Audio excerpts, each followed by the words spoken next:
ترى الظالمین مشفقین مما کسبوا، تم دیکھو گے قیامت والے دن ظالموں کو کہ وہ ڈر رہے ہوں گے اپنے کرتوتوں کے سبب جو دنیا میں انہوں نے کمائے تھے۔ یہ دنیا میں بھی یعنی جو لوگ برے اعمال کرتے ہیں جب ان کی عدالت میں پکڑ آتی ہے تو وہ اندر سے ضمیر ان کو خود ملامت کر رہا ہوتا ہے کہ اب تو مارے گئے، اب پکڑ کے سوا کوئی چارہ نہیں۔ اور پھر اللہ کی عدالت جہاں کوئی چھڑوا نہیں سکتا، کسی کی دھون زبردستی نہیں ہے، کوئی جھوٹی گواہی قبول نہیں ہو سکتی، کوئی سفارش قبول نہیں ہو سکتی، جب اللہ تعالیٰ کی بارگاہ میں کو پکڑا جائے گا تو وہ دل ہی دل کے اندر ڈر رہے ہوں گے، لرزاں و ترساں ہوں گے۔ وَهُوَ وَاقِعٌ بِهِمْ، جبکہ وہ عذاب ان پہ واقع ہو کر رہے گا۔ یعنی ڈرنے سے یہ نہیں ہوگا کہ وہ کبوتر کی طرح آنکھیں بند کر لینے سے عذاب غائب ہو جائے گا، وہ جو ڈر رہے ہوں گے وہ واقع ان کے ساتھ ہو بھی جائے گا۔ دنیا میں تو اکثر اوقات انسان مختلف خدشات یعنی سوچتا ہے، بعض اوقات ہو بھی جاتے ہیں، بعض اوقات نہیں بھی ہوتے ہیں، لیکن آخرت کے بارے میں کوئی یہ نہ سمجھے کہ جس طرح دنیا میں اللہ نے چھوٹ دے دی تھی، پکڑ نہیں فرمائی تھی، آخرت میں بھی اس طریقے سے ڈھیل مل جائے گی۔ نہیں، آخرت کے دن تو اللہ تعالیٰ نے اپنا نام ہی رکھا ہے، لمن الملک اليوم، آج کے دن کس کی بادشاہت ہے؟ للہ الواحد القہار، اس اکیلے قہار کی بادشاہت۔ اللہ نے قیامت کے دن اپنا نام غفور الرحیم نہیں رکھا ہوا، قہار رکھا ہوا، چھایا ہوا سب پر۔ اور ظاہر حقیقت ہے کہ ہزاروں سال کی انسانی تاریخ میں اللہ تعالیٰ نے صبر فرمایا ہے۔ بخاری مسلم کی حدیث ہے کہ اللہ تعالیٰ سے بڑھ کر کوئی صبر کرنے والا نہیں ہے۔ لوگ اس کے لیے اولاد تجویز کرتے ہیں، اسے گالیاں دیتے ہیں اولاد تجویز کر کے، لیکن پھر بھی ان کا رزق بند نہیں کرتا۔ سب سے بڑھ کر صبر فرمانے والا اللہ ہے، لیکن یہ صبر اس دنیا کی زندگی میں ہے۔ آخرت کی زندگی میں اللہ تعالیٰ نے پھر کسی کا لحاظ نہیں کرنا، حق کا وہ تو پھر واضح آ گیا۔ وَمَن يَعْمَلْ مِثْقَالَ ذَرَّةٍ خَيْرًا يَرَهُ وَمَن يَعْمَلْ مِثْقَالَ ذَرَّةٍ شَرًّا يَرَهُ، جس نے ذرے کے برابر بھی نیکی کی ہوگی وہ بھی پیش کر دی جائے گی، اس کے سامنے رکھ دی جائے گی، اور جس نے ذرے کے برابر گناہ بھی کیا ہوگا وہ بھی سامنے رکھ دیا جائے گا۔ یہاں تو اکثر لوگ کہہ دیتے ہیں جی اللہ تعالیٰ نے چھوٹی چھوٹی گلاں نال کی لینا دینا، اور اللہ تو ہمارا ذرے کے برابر بھی نیکی کی اجر پاؤ گے، اور ذرے کے برابر گناہ بھی کیا اس کا پھر تم انجام دیکھ لو۔ بولے اعوذ باللہ تعالی اللہم اجرنا من النار، اللہم اجرنا من النار، اللہم اجرنا من النار، اللہم من احییتہ منا فاحیہ علی الاسلام ومن توفیتہ منا فتوفہ علی الایمان۔ بس وہی بات ہے کہ جی عقل نہ ہوئے تے موجہ ہی موجہ، عقل ہوئے تے سوچے ہی سوچے۔ جسے عقل نہیں ہے اسے نہیں پتا کہ اللہ تعالیٰ کتنا ڈاڈا ہے۔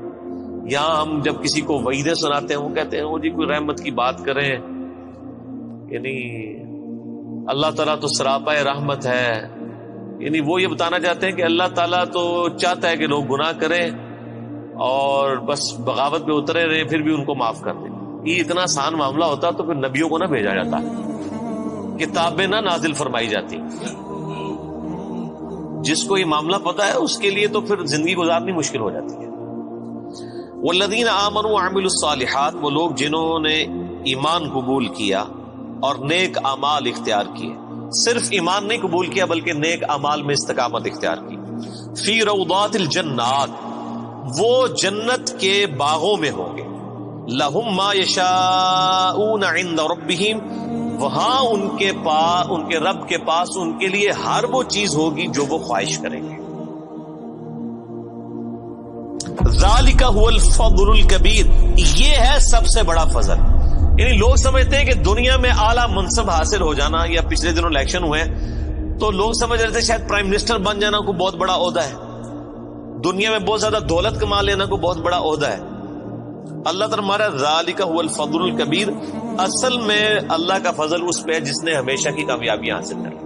اور لاجیکل بات ہے میرے بھائی، ایک بندے کو بتایا جائے کہ آپ کو اتنی ساری ایفرٹ کے اگینسٹ جو ہے وہ 3 منٹ کے لیے جو ہے وہ بادشاہی ملے گی، اور دوسرے کو بتایا جائے کہ آپ کو اتنی ہی ایفرٹ کے اگینسٹ ہمیشہ کی بادشاہت ملے گی، جس میں موت بھی نہیں آئے گی، جس میں زوال بھی نہیں ہوگا، جس میں بڑھاپا بھی نہیں آئے گا، جس میں بیماری بھی نہیں آئے گی۔ تو کون سا بیوقوف آدمی ہے جو یہ 3 منٹ کی، اور یہ 3 منٹ کی زندگی آخرت کے مقابلے پہ، آخرت کا جو ایک دن ہے وہ 50,000 سال کا دن ہے، قرآن حکیم میں آیا سورۃ الحاقہ میں۔